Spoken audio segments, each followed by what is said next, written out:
Bismillahirrahmanirrahim.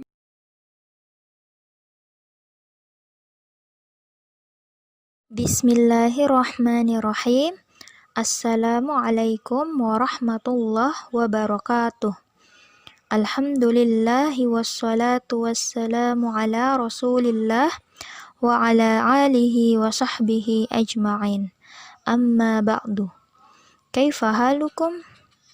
Ustazah harap kalian selalu diberi kesehatan oleh Allah agar bisa terus belajar atau menuntut ilmu yang bermanfaat. Amin. Anak-anak, sebelum belajar, mari kita berdoa dulu ya. Allahumma inni as'aluka ilman nafi'an wa rizqan thayyiban wa amalan mutaqabbalan. Insya Allah hari ini kita akan belajar tematik pada tema 2, subtema 1, pembelajaran 3. Anak-anak, kita akan belajar mengamati benda di sekitar, perkalian, dan mengenal tumbuhan di sekitar. Coba buka bukunya di halaman 19, buku 3 serangkai. Berdasarkan bentuk dan wujudnya, ada bermacam-macam benda. Ada benda berbentuk bulat, lingkaran, balok, dan sebagainya. Berdasarkan wujudnya, ada benda cair, benda padat, dan benda gas.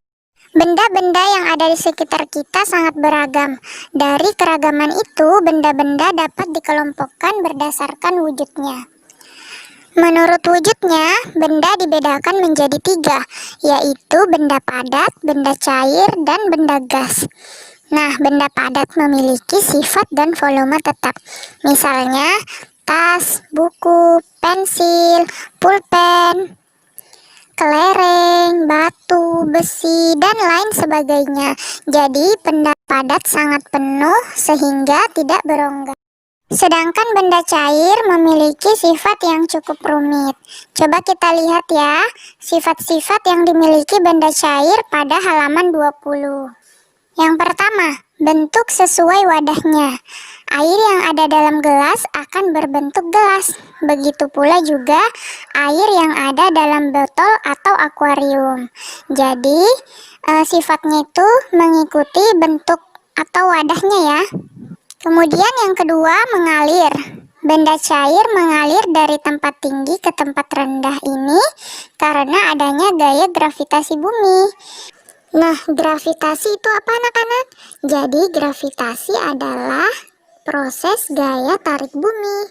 Contohnya adalah semua sungai yang berhulu di daerah pegunungan akan memiliki hilir di daerah pantai atau danau yang lebih rendah. Yang ketiga, meresap. Jadi sifat yang ketiga adalah meresap. Maksudnya benda cair memiliki kemampuan meresap melalui pori-pori kecil. Kemampuan tersebut dikenal dengan nama daya kapilaritas. Contohnya adalah kompor minyak. Jadi dalam kompor minyak ini terdapat sumbu kompor, sehingga minyak atau benda cair tersimpan di tabung bagian bawah, lalu meresap ke atas melalui sumbu-sumbu kompor. Nah, di bagian atas sumbu menyala api, sehingga api tetap menyala karena minyak terus meresap ke atas. Yang keempat, volumenya tetap.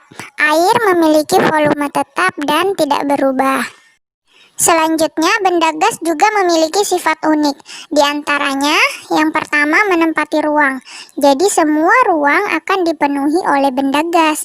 Contohnya apa anak-anak? Contohnya ruang kelas, kamar mandi, kamar tidur, dan semua tempat dipenuhi oleh gas. Yang kedua, dapat bergerak ke segala arah. Ini ditentukan oleh tekanan udara. Pada dasarnya, gas juga mirip dengan benda cair. Benda gas akan bergerak dari daerah yang suhunya tinggi ke daerah yang suhunya rendah. Contohnya, angin darat dan angin laut. Angin darat terjadi pada malam hari ketika suhu daratan tinggi dan suhu laut rendah, sehingga udara bergerak dari darat ke laut. Ini biasanya dimanfaatkan untuk menerpa layar. Yang ketiga, bentuknya berubah sesuai tempat.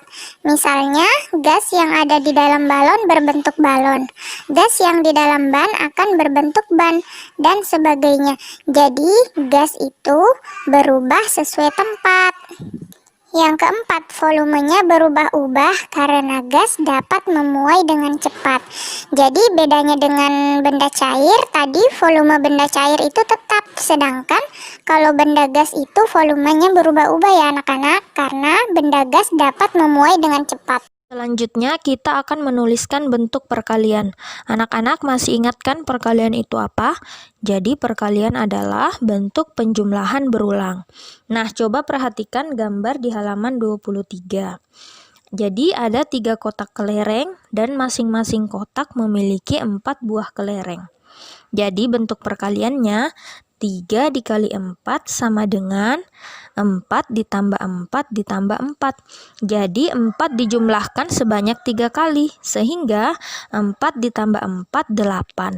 8 ditambah 4 12. Jadi 3 dikali 4 adalah 12. Nah anak-anak, kalian harus bisa menghafal perkalian 3 atau perkalian 4 untuk memudahkan kalian menjawab soal tersebut ya. Selanjutnya, kita akan mengerjakan soal-soal di halaman 24. Coba kita lihat ya, ada 3 kotak dan masing-masing kotak terdiri dari 5 mobil-mobilan. Jadi bentuk perkaliannya adalah 3 dikali 5. Nah, sama dengan berapa anak-anak? 3 dikali 5 sama dengan 15.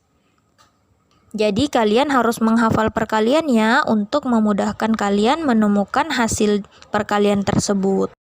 Selanjutnya, ada 4 kotak dan masing-masing kotak terdiri dari 5 kapur tulis.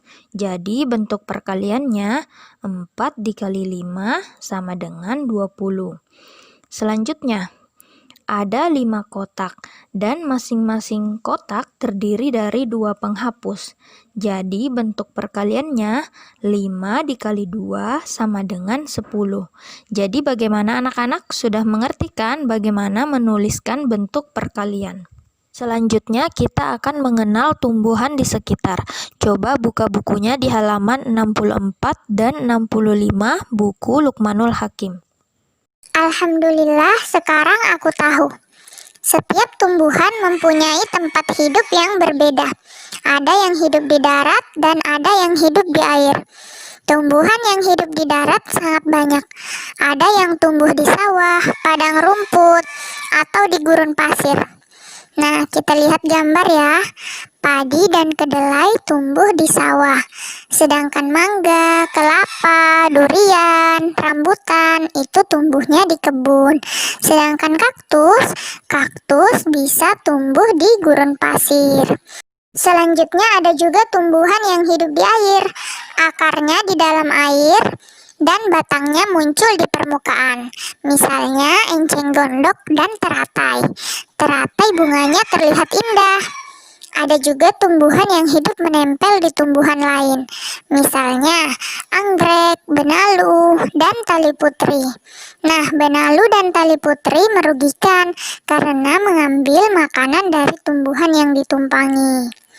Jadi benalu dan tali putri ini harus dihilangkan ya dari tumbuhan karena dapat merusak pertumbuhan yang ditumpanginya. Anak-anak, jadi tumbuhan yang hidup menempel di tumbuhan lain biasa disebut dengan parasit. Sekian dulu video hari ini. Semoga apa yang Ustazah sampaikan bisa dipahami dan bermanfaat untuk anak-anak semua. Amin. Sebelum kita akhiri, mari kita baca bersama doa kafaratul majelis. Subhanakallahumma wa bihamdik asyhadu an la ilaha illa anta astaghfiruka wa atubu ilaik. Assalamualaikum warahmatullahi wabarakatuh.